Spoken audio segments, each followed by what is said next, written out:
গত রবিবার 10ই মে কুয়ালালামপুরের হোটেল জি টাওয়ার বলরুমে বাংলাদেশি ইউথ অ্যালায়েন্স মালয়েশিয়া বিয়াম আয়োজিত এই জমকালো অনুষ্ঠানে কবিতা, গান আর নাচের তালে তালে মাতোয়ারা হয় প্রবাসীরা। দেশীয় খাবার আর বাহারি পণ্যের পসরা বসিয়ে যেন পরিণত হয় এক টুকরো বাংলাদেশে। সংগঠনটির সেন্ট্রাল প্রেসিডেন্ট বশির ইবনে জাফরের সভাপতিত্বে অনুষ্ঠিত উৎসবে প্রধান অতিথি হিসেবে যোগ দেন বাংলাদেশ হাইকমিশন মালয়েশিয়া এর কনসুলার এমডি ফিরোজ রাব্বানী। প্রধান অতিথি তার বক্তব্যে বাংলাদেশি তরুণদের এই উদ্যোগের ভূয়সী প্রশংসা করেন এবং ভবিষ্যতেও এ ধরনের আয়োজনের মধ্য দিয়ে দেশীয় সংস্কৃতি চর্চা অব্যাহত রাখার পরামর্শ প্রদান করেন। অনুষ্ঠানে বাংলাদেশ থেকে ভার্চুয়ালি যুক্ত হয়েছিলেন বিথিকা বিনতে হোসাইন এমপি। অনলাইনে তিনি তার বক্তব্যের শুরুতেই মালয়েশিয়ায় অবস্থানরত বাংলাদেশি সকল শিক্ষার্থী কর্মীসহ সকল প্রবাসীদের শ্রদ্ধা ও ভালোবাসা জানান।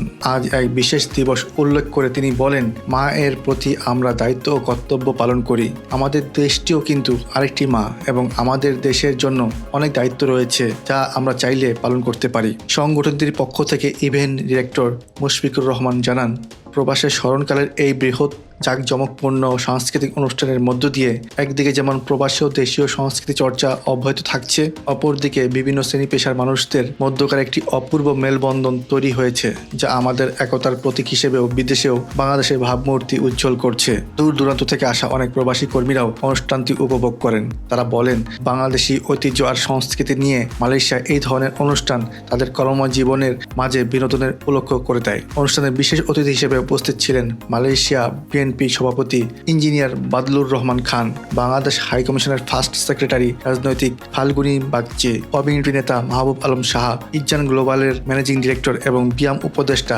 এমডি তোফায়েল আহমেদ, ইউথ হাবের সহ প্রতিষ্ঠাতা ও প্রেসিডেন্ট, বিয়াম উপদেষ্টা পাবেল সারোয়ার, ইউসিএসআই ইউনিভার্সিটির প্রভাষক ডক্টর মার্লিও Priya, head of department Sharmila Lakshmi, professor doctor Ziaul Karim, Bangladesh community press ক্লাবের সভাপতি আমিনুল ইসলাম রতন প্রমুখ। সুন্দর একটা আয়োজন করেছে, এই জন্য তাদেরকে অনেক বেশি থ্যাঙ্কস এবং আমাকে অনেক সুন্দর একটা সম্মাননা তারা প্রদান করেছে। আমি সত্যি অনেক বেশি হ্যাপি এখানে আসতে পেরে। আর তারা সুন্দর একটা প্রোগ্রামের আয়োজন করেছে, আমি দেখতে পাচ্ছি সবাই একসাথে এবং স্টুডেন্টদের পারফরমেন্সেস, একটা মিলন মেলা, খুব সুন্দর লাগছে। আমার এখানে এসে খুব ভালো লাগছে আর আমি খুব হ্যাপি তারা আমার কাজ দেখে এবং আমার কাজকে সম্মানিত করেছে।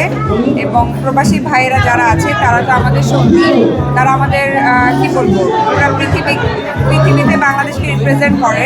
তাদের জন্য অনেক অনেক স্যালুট এবং সম্মান। আশা করি সকল প্রবাসী ভাইয়েরা অনেক ভালো থাকবে।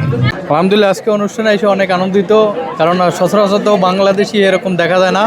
একত্রিত হয়ে আজকে অনেকে পরিবার নিয়ে আসছে, তো মনে হইতেছে না যেন আজকে আমি মালয়েশিয়া আছি, মনে হচ্ছে যেন একটুকরা বাংলাদেশ মালয়েশিয়ার ভিতরে আর কি। এই প্রবাস জীবনে কর্মব্যস্ততার মাঝে যখন এই ধরনের প্রবাসীদের মিলন মেলার আয়োজন করা হয়, তখন ওখানে আসতে পারলে আসলে সারা বছরে যে কর্মক্লান্তি এটা দূর হয়ে যায়।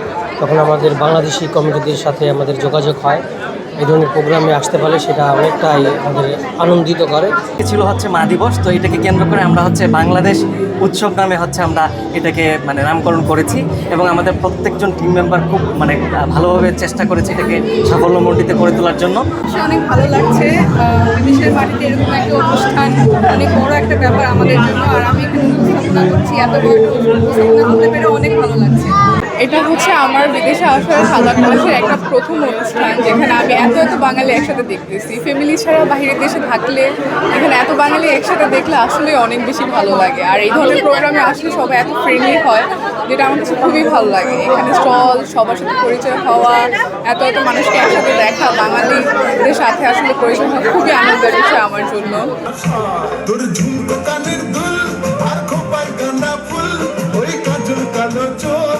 স্বপ্নেতে মশগুল